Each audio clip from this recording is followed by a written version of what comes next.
नमस्कार।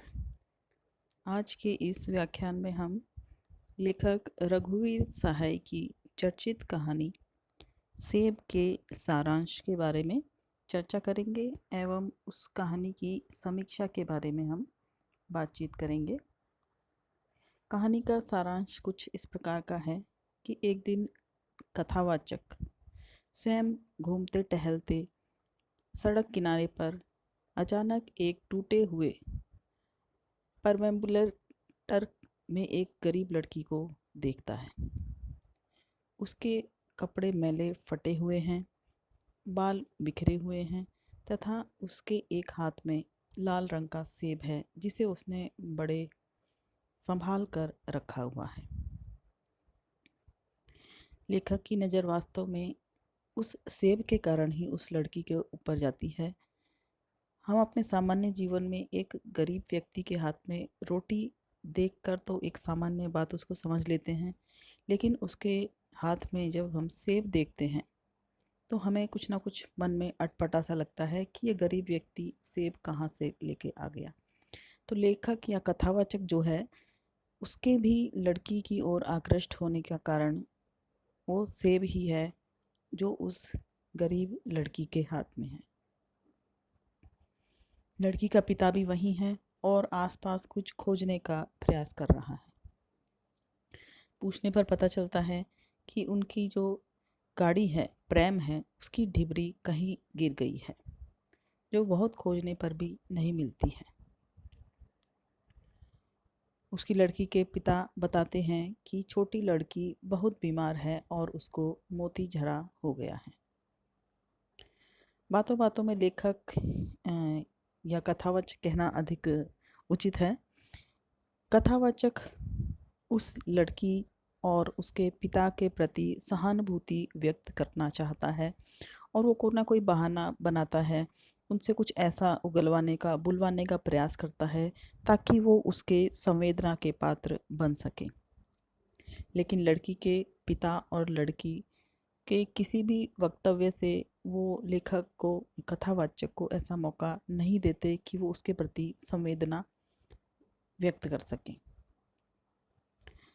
पिता कहता है कि इसको मोती झरा हो गया है और इसकी बहुत सी सुइयां लगी है। लगभग 25-26 सुई उस लड़की को लग चुकी है, जिस पर उसका काफ़ी व्यय भी पिता का हो गया है क्योंकि वो एक गरीब व्यक्ति है। लड़की सेब खाना चाहती है पर उसका पिता मना कर देता है। लड़की को ये सेब उसकी बीमारी के चलते ही प्राप्त हुआ है, नहीं तो एक गरीब मजदूर व्यक्ति के बच्चे के लिए सेब प्राप्त करना और उसे खाना संभव नहीं दिखाई देता। कहानी उस सेब पर ही आधारित है जिसमें एक गरीब लड़की के हाथ में देखकर कथावाचक के मन में जिज्ञासा उत्पन्न होती है। कथावाचक लड़की और उसके पिता के प्रति जबरदस्ती की ओढ़ी हुई मानवीय संवेदना को प्रस्तुत कर स्वयं की नज़रों में महान और उनकी नज़रों में संवेदनशील बनना चाहता है।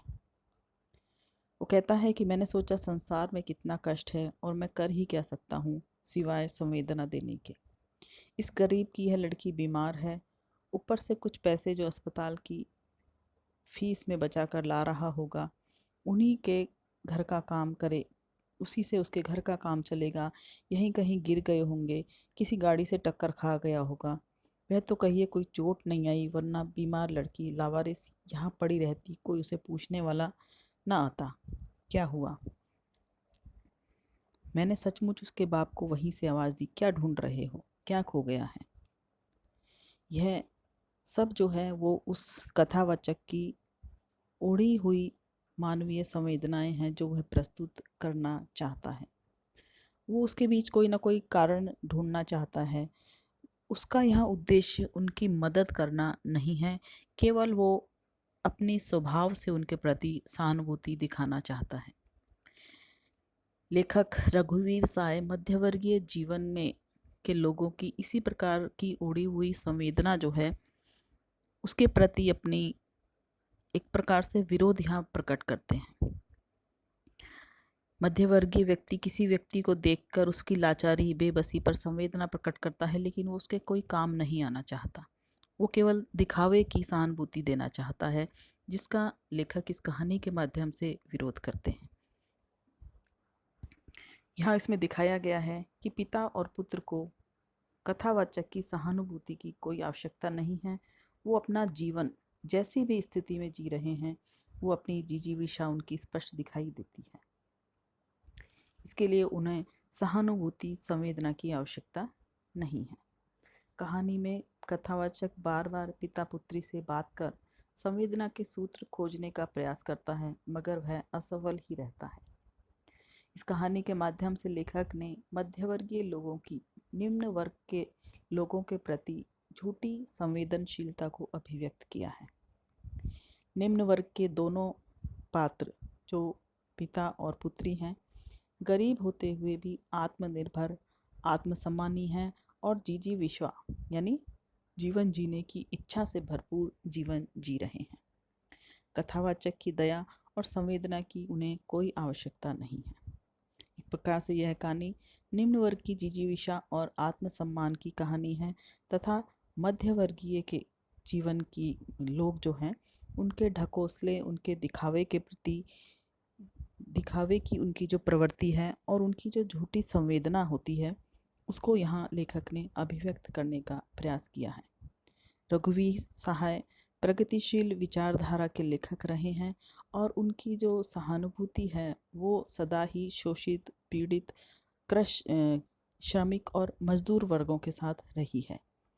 यही प्रतिबद्धता उनकी इस कहानी में दिखाई देती है।